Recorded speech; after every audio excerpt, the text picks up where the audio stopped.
നമസ്കാരം. നെല്ലേടത്തട്ടിലയുടെ പുതിയ എപ്പിസോഡിലേക്ക് എല്ലാവർക്കും സ്വാഗതം. ഇന്ന് പയറിൻ്റെ ഇല കൊണ്ട് ഉപ്പേരിയാണ്. ഇല പൊട്ടിക്കുന്നതൊക്കെ കണ്ടില്ലേ? അപ്പോൾ പയറിനേക്കാൾ വിറ്റാമിനാണ് കേട്ടോ പയറിൻ്റെ ഇല. ഇത് കഞ്ഞിയുടെ വെള്ളത്തിൽ താളിക്കുക. നമ്മൾ മുരിഞ്ഞടയിലേക്ക് താളിക്കില്ലേ, അതേപോലെ തന്നെ കേട്ടോ. അതിപ്പോൾ കാണിച്ചു തരാൻ പ്രത്യേകിച്ചൊന്നുമില്ല. അപ്പോൾ ഇന്ന് ഞാൻ വീഡിയോ എടുക്കാനുള്ള ഒരു പ്രത്യേക കാരണം എന്താ അറിയാം? കുറേ പേര് ചോദിക്കുന്നുണ്ട് സരസ് എവിടെയെന്ന്. സരസു ഇപ്പോൾ പണിക്ക് വരുന്നില്ല അവിടെ. അതായത് സരസു ഹസ്ബൻഡിൻ്റെ വീട്ടിൽ പോയി. ഇപ്പോൾ അവിടെയാണ്, കാസർഗോഡാണ് താമസിക്കുന്നത്.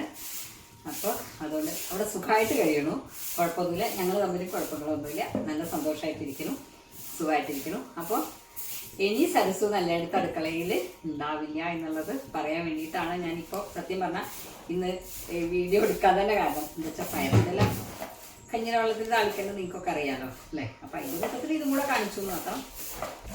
പയറിൻ്റെ ഇലയ്ക്ക് അത്യാവശ്യം വേവുണ്ട് കേട്ടോ. അപ്പോൾ ഞാൻ സാധാരണ എങ്ങനെ വെച്ചാൽ ഉള്ളിയും മുളകും കൂടെ ഉള്ളി ചെറുതാക്കി നുറുക്കും, ചുവന്ന മുളകൊന്ന് ചെറുതാക്കി നുറുക്കുക, അല്ലെങ്കിൽ ഒന്ന് മിക്സിയിലൊന്നാണ് പൊടിക്കുകയും ചെയ്യും. എന്നിട്ട് രണ്ടും കൂടെ വറവ് ഇട്ടിട്ട് ഉള്ളിയും മുളകും അതിൽ വഴട്ടിയിട്ട് ആ വഴട്ടെണ്ണയിലേക്ക്, വെളിച്ചെണ്ണയിലാട്ടോ വഴട്ടെണ്ണയിലേക്ക് പയറിൻ്റെ ഇല ചെറുതാക്കി നുറുക്കിയതിട്ടിട്ട് ഒന്ന് ജസ്റ്റ് ഒന്ന് നല്ലോണം വഴട്ടും. അപ്പോൾ അതായത് ഒന്ന് വേവാവുന്നവരെ മഞ്ഞപ്പൊടി ഇട്ടിട്ട് വഴട്ടും. ഇലക്കറി അല്ലേ, അപ്പോൾ എപ്പോഴും ഇലക്കറി വെക്കുമ്പോൾ എപ്പോഴും മഞ്ഞപ്പൊടി ഇടണം കേട്ടോ. എന്തെങ്കിലും വിഷാംശം ഉണ്ടെങ്കിലോ എന്ന് പറയും, അതാണ്. പിന്നെ പയറിൻ്റെ ഇല നുള്ളുമ്പോൾ നല്ല ചളുമ്പ് പയറിൻ്റെ ഇല നോക്കിയിട്ട് നുള്ളണം. മൂത്ത പയറിൻ്റെ ഇലയ്ക്ക് ടേസ്റ്റ് ഉണ്ടാവില്ല. അപ്പോൾ അങ്ങനെ അത് വഴറ്റി കഴിഞ്ഞാൽ പിന്നെ എന്താ ചെയ്യുക വെച്ചാൽ, നമുക്ക് ആ ഒരു ഇല മൂത്തൊരു പാകം നമുക്കറിയാലോ, വെന്ത് കഴിഞ്ഞാൽ. അത് വെന്താൽ പിന്നെ അതിലേക്ക് കഞ്ഞിയുടെ വെള്ളം അങ്ങോട്ട് ഒഴിക്കുക ചെയ്യാം. പിന്നെ ജസ്റ്റ് ഒരു തിളങ്ങനെ വരിക, അത്രയേ വേണ്ടൂ. തേങ്ങയൊന്നും അരച്ചു കൂട്ടണ്ട, നല്ല ടേസ്റ്റാണ്. എല്ലാവരും ഉണ്ടാക്കി നോക്കണേ. അപ്പോൾ പയറിൻ്റെ എല്ലാം നുറുക്കട്ടെ, നല്ല ചെറുതാക്കി നുറുക്കണം കേട്ടോ, വലുതാക്കി നുറുക്കരുത്. അതുപോലെ തണ്ട് പെടുവരുത്. തണ്ട് വെട്ടാൽ അത് കഴിക്കും, ടേസ്റ്റ് ഉണ്ടാവില്ല. മൂത്ത ഇല തണ്ട് ഒന്നും ടേസ്റ്റ് ഉണ്ടാവില്ല. വേറെ ഒന്നും കൂടെ ചോദിക്കാൻ വേണമെങ്കിൽ പയറിൻ്റെ ഇല ഇങ്ങനെ നുള്ളിയ പയറുണ്ടാവുമെന്ന്. പക്ഷെ പണ്ടുള്ളവർ പറഞ്ഞ് കേട്ടിരിക്കുന്നത് ഇല നുള്ളിയ ധാരാളം കായ ഉണ്ടാവും എന്നാണ് പറഞ്ഞത്. ചില പയർ എല്ലാവരും കൂടെ ഇല വന്ന് കാടാവും. അപ്പോൾ ഇല നുള്ളിക്കഴിഞ്ഞാൽ ധാരാളം കായ ഉണ്ടാവും എന്നാണ് പറയാൻ. നമ്മളിവിടെ ഒരു വിഷം അടിക്കുന്നില്ല കേട്ടോ, യാതൊരു വിഷമില്ല.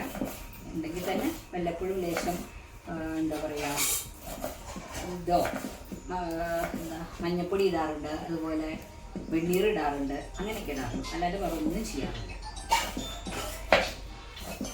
അടുപ്പത്ത് കയ്പയ്ക്കുപ്പേരി ആയിക്കൊണ്ടിരിക്കുന്നുണ്ട്. ഞാൻ ഇത് മുളക്, ഇത് കാശ്മീരി മുളകാട്ടോ. നിങ്ങൾക്ക് നല്ല എരിവ് വേണമെങ്കിൽ നല്ല ഉശിരുള്ള മുളക് എടുത്താൽ മതി. ഇതൊന്ന് മിക്സിയിലൊന്ന് ജസ്റ്റ് ഒന്നിങ്ങടെ അരങ്ങുക, അത്രയേ ഉള്ളൂ. ഉള്ളിയും മുളകും കുത്തുക എന്നൊക്കെ പറയുമ്പോഴേക്ക് ശരിക്ക് അമ്മിയിൽ ചവയ്ക്കൊക്കെ വേണ്ട കേട്ടോ. അങ്ങനെ നല്ല സ്വാദാണ്. അമ്മിയിലിട്ട് ചെയ്യണതിനൊരു പ്രത്യേക ടേസ്റ്റ് തന്നെയാണ്. വലിയ ഉള്ളിയുടെ ഒരു പകുതി എടുത്തുണ്ട്. എല്ലാൻ്റെ ഉള്ളി വേണ്ട, ഒന്നിങ്ങനെ പാറി കിടക്കണം, അത്രേ വേണ്ടൂ. ഇനി അതൊന്ന് മിക്സിയിലൊന്ന് അരങ്ങട്ടെ കേട്ടോ.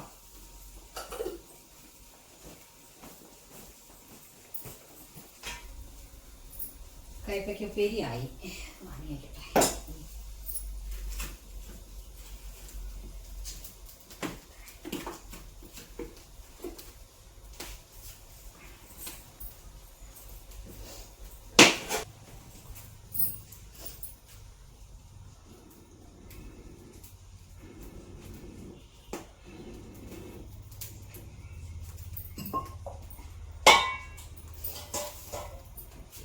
കഴിഞ്ഞ പ്രാവശ്യത്തെ വീഡിയോ ചെയ്യുമ്പോൾ എന്നോട് ചോദിച്ചു ഈ ചട്ടി എവിടെ നിന്ന് വാങ്ങിയത്. ആരൊക്കെയോ കമൻറ്റ് ബോക്സിൽ ചോദിച്ചു. ഇതൊരു പൂരപ്പറമ്പെന്ന് വാങ്ങിയത് കേട്ടോ. കുറേ കാലമായി, എനിക്ക് തോന്നുന്നു ഒരു 10-15 കൊല്ലമൊക്കെ ഉണ്ടാവും ഇത് വാങ്ങിയിട്ട്.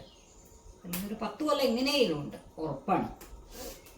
ഇനി അങ്ങാടിപ്പുറത്തു നിന്നാണോ അല്ലെങ്കിൽ ഞാൻ പോണ പൂരങ്ങൾ അതൊക്കെയാണ്, അങ്ങാടിപ്പുറവും അരിങ്കാവ് പൂരം, അങ്ങനെ ഏത് പൂരത്തിനെന്ന് അറിയില്ല. ഏതോ ഒരു പൂരത്തിന് വാങ്ങിയതാണ്, ഓർമ്മയില്ല. അപ്പോൾ ഇത് നല്ല സുഖമാട്ടോ. പക്ഷെ ഇതിനൊരു കുഴപ്പം എന്താ വെച്ചാൽ, നമ്മൾ കഴുകി വെച്ച് കഴിയുമ്പോൾ എണ്ണ വരട്ടി വെക്കണം. ഇല്ലെന്നുണ്ടെങ്കിൽ ഇത് ഒരു തുരുമ്പ് കറ അങ്ങനെ വരും. അപ്പോൾ ഇത് നല്ലോണം കഴുകി കളഞ്ഞ് വീണ്ടും എണ്ണ വരട്ടിയാൽ മതി, അത്രയേ ഉള്ളൂ. വെളിച്ചെണ്ണ ഒഴിക്കുകയാണ്. വെളിച്ചെണ്ണ സ്പൈസിൻ്റെ വെളിച്ചെണ്ണയാണ് കേട്ടോ.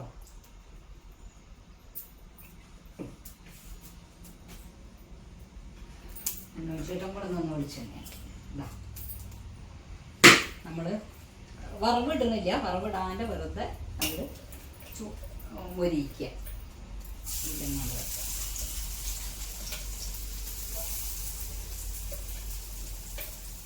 കടുകും മുളകും വറവിടണമെങ്കിൽ വറവിടാം കേട്ടോ.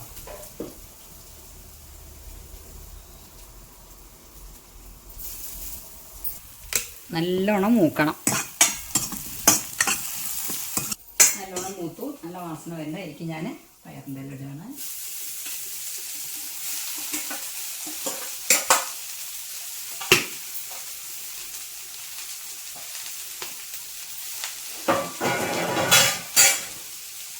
നേരത്തെ ഞാൻ പറഞ്ഞില്ലേ മഞ്ഞപ്പൊടിയൊക്കെ അല്ല നേരത്തെ ഞാൻ പറഞ്ഞില്ലേ ഇലക്കറികളാകുമ്പോൾ എപ്പോഴും ഇതൊരു നമ്മൾ മഞ്ഞപ്പൊടി ഇടണം. നമുക്ക് ഒപ്പം തന്നെ ഉപ്പ് ഇടാം കേട്ടോ.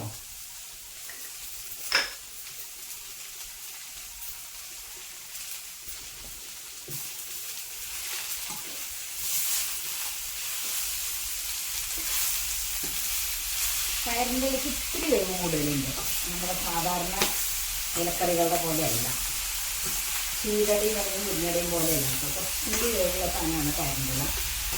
ഇത് പരിപ്പിട്ട് വെച്ചാലും നല്ല സ്വാദാണ് കേട്ടോ. ഒരു 5 മിനിറ്റൊക്കെ അതൊന്നിങ്ങനെ അടച്ചു വയ്ക്കാം. ഇത് വെള്ളത്തിൽ കിടന്ന് വേവണേൻ്റെയും അതുപോലെ ഇങ്ങനെ വഴറ്റിയിട്ട് ആ വഴന്ന് ഉണ്ടാവുന്നതിൻ്റെ ടേസ്റ്റ് രണ്ടിലുണ്ട് കേട്ടോ. കഞ്ഞിയുടെ വെള്ളത്തിലിട്ട് തിളപ്പിച്ചിട്ട് അങ്ങനെ ചെയ്യുന്നവരുണ്ട്. കഞ്ഞിയുടെ വെള്ളത്തിലേക്ക് ഇടുന്നു, എന്നിട്ടിട്ട് തിളപ്പിച്ചിട്ട് വറവ് മീതിടും. അങ്ങനെ വാങ്ങി വെച്ചിട്ട് വറവിടും, അങ്ങനെ ചെയ്യും. ഇത് വേറെ ടേസ്റ്റാണ്. രണ്ട് ടേസ്റ്റാണ്.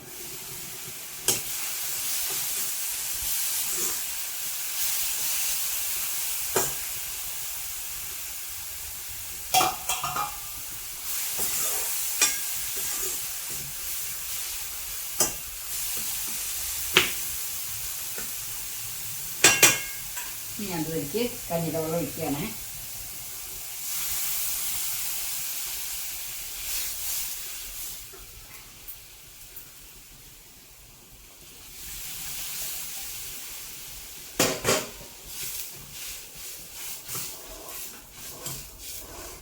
ഇനി ഒന്നും കൂടെ അടച്ചു വയ്ക്കാം.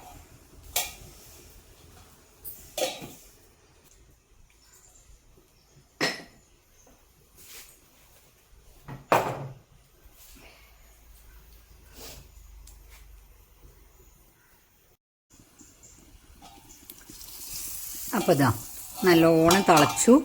ഇനി അത് വാങ്ങുകയാണ് കേട്ടോ. അപ്പം നമ്മുടെ കറി റെഡിയായി. പയറിൻ്റെ ഇല താളിപ്പ്. ഈ പാത്രത്തിൻ്റെ കാര്യം പറഞ്ഞപ്പോൾ ഒരു കാര്യം പറയാൻ മറന്നു കേട്ടോ. ഇത് നമുക്ക് കുക്ക് ചെയ്യാനേ നല്ലേ ഉള്ളൂ. ഇത് കുറച്ച് നേരം വെച്ച് കഴിഞ്ഞാൽ അതൊരു സുഖമില്ല, അതിനൊരു ഇരുമ്പ് ചൊയ വരുന്നുണ്ട്. അതെന്തെങ്കിലും കുഴപ്പമുള്ളതാണോ അതെന്താ അറിയില്ല. ഞാൻ എന്തായാലും ഞങ്ങൾ ഉണ്ടാക്കിയ ഉടൻ മാറ്റാറുണ്ട്.